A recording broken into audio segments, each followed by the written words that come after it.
Hey, how's it going, everyone? Real quick, this tablet tends to go on sale for $90 on eBay. I'll have links down below. This is the Chromebook LENOVO 10E tablet, and this is my first time trying out a Chromebook tablet. I've never really seen these before. Did not know they existed. So on the side here is where you have all your specs. I don't want to lay this down, by the way, because this is the actual box it came in, and it was on the floor outside. So I thought there was going to be another box inside, but there wasn't, so I accidentally opened the seal up.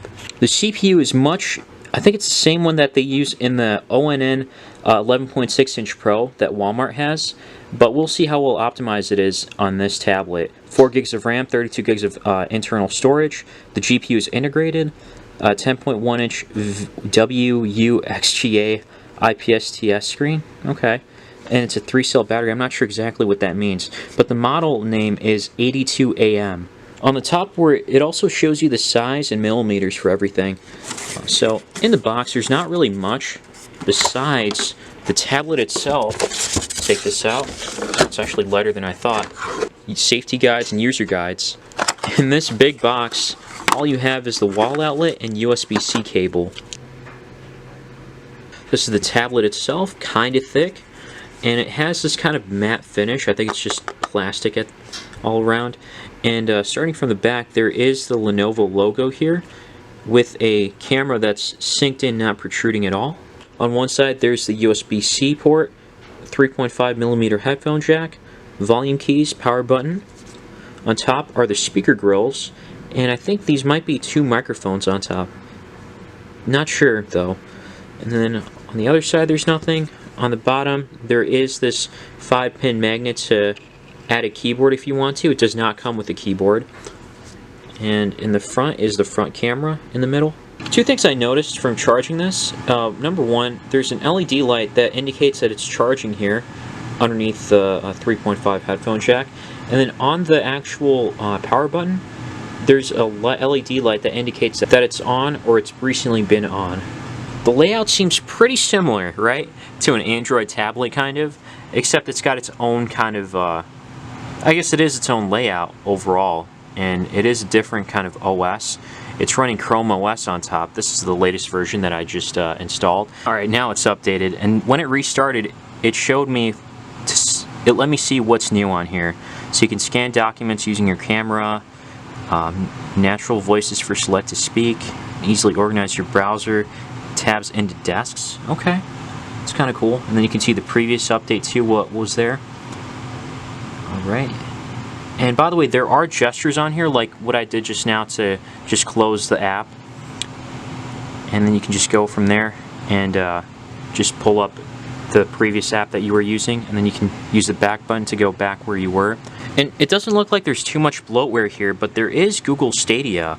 I don't know if that's available on the App Store in general, but Google Stadia would be nice to see. It would be pretty interesting to see how that would work on this. So Chrome OS, this is the latest version that I'm on right now. I can check for updates real quick, and the Chromebook is up to date. Out of the box, if we go into storage, I'll just look it up real quick. There's not much storage space available. 18.9 gigs after this update. So that's really not a lot. I mean, I would have expected to see at least 64 gigabytes. I hope that, I mean, is there even a micro SD card slot that I missed out on or something? Because that in and of itself is a deal breaker otherwise, if there's no micro SD card slot for expansion. And unfortunately, I don't see any micro SD card slots. This is not enough space, that's for sure. Unless if you're looking at doing very basic things and you want some decent performance, I guess. Well, we'll talk about performance more in a moment.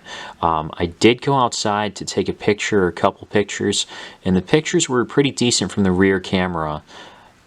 You can read all the way, if you zoom in, like you're barely able to read 25 on there, and that's kind of it. And then outdoors, the front camera isn't that good. I would say it's just acceptable, so take that how you will. And then outside, this is actually like pretty bright. I mean, in sunlight, I'm able to see this. 400 nits is a good amount, I would say. Basically, what I'm just trying to say is that this was viewable outdoors in sunlight, so the screen is pretty bright. So far, I like everything about Chrome OS, with a few exceptions. There's like bugs here and there. Like for instance, when I'm on the Play Store, all this is taking a while to update, and my internet's not bad or anything. It's just taking a really long time for whatever reason it might be.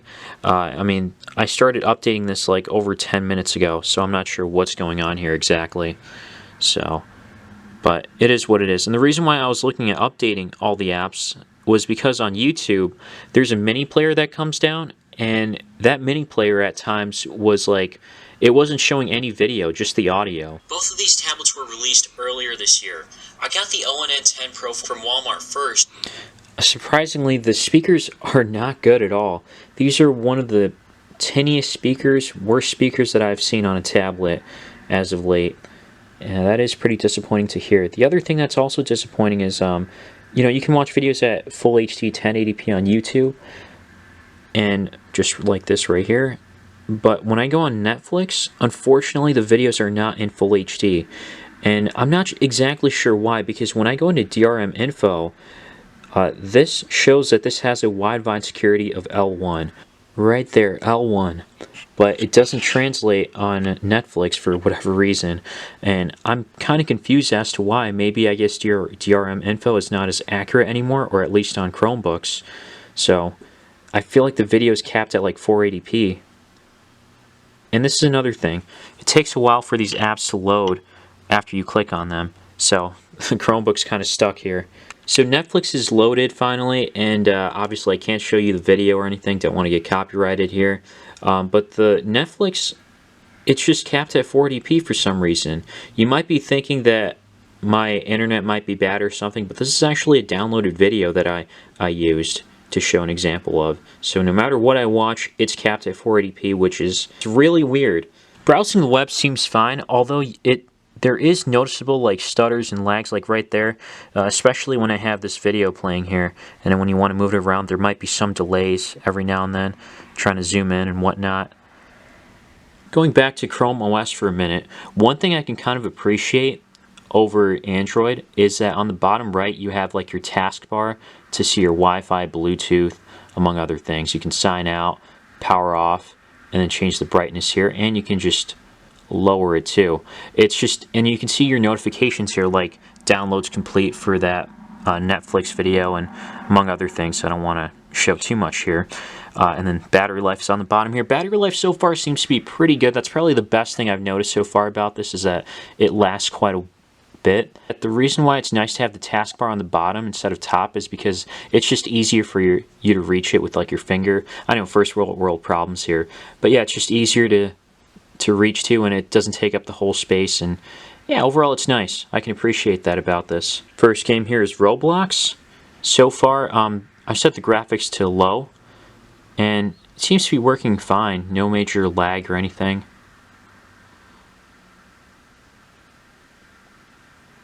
I wanted to try out Genshin Impact on here, but unfortunately there's just not enough space to download the updates. Yeah, kind of sad, because I was curious to see how performance is on there. I did try Into the Dead. I'm not really going to waste my time. That works just fine. Basic games will run just fine, nothing too crazy. Got one more here called Dragon Raja. Let's see how that goes. And unfortunately, this game is glitchy when I started recording. Otherwise, before it was working, and performance was, I guess, decent. You could say I didn't really test it out too much, so. But yeah, this is glitchy. I don't know exactly why. And overall, oh, what's going on? Something happening here? Well, either way, I wanted to say that overall this is kind of a mixed bag. I mean, ignore this Dragon Raja game for a second. Let's say this one doesn't exist. In factoring everything else, it just feels like a mixed bag, because it does have 4 gigs of RAM, but it tends to freeze up here and there when you don't want it to. And along with, you know, Netflix not being able to play at 1080p, that's another disappointment. Like, what's going on? But I do like the Chrome OS, and I'm curious to see how this is going to improve over time, along with having Google Stadia. I mean, granted, I didn't even test that out, but I mean, maybe I will. If there's enough interest, I'll make a separate video on it. Otherwise, yeah, let me know what you guys think. Is there anything I missed out on? Because I'm sure for basic tasks, will be just fine, I guess. Well, besides kind of multitasking and what you saw, there was a bit of lag. Unless you can overlook that, then I guess it's worthwhile. But yeah, I'm really having a hard time thinking about where I would recommend this exactly. Unless well, I guess if the price point, if you do get it for 90 bucks, then it is worth that price, but definitely not 270. I think that was a little bit overpriced what they put at the MSRP.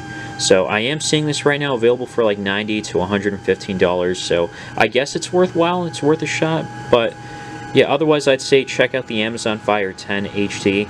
That's also going on sale right now for $100. The regular price is $150 for that, but I still like that. Or take a look at another Chromebook tablet if you want to stay in the Chrome OS area, or Chrome, a 2-in-1 Chromebook. I'm sure as heck going to be checking out more, so be sure to subscribe for that and let me know what you guys think. As always, thanks for watching.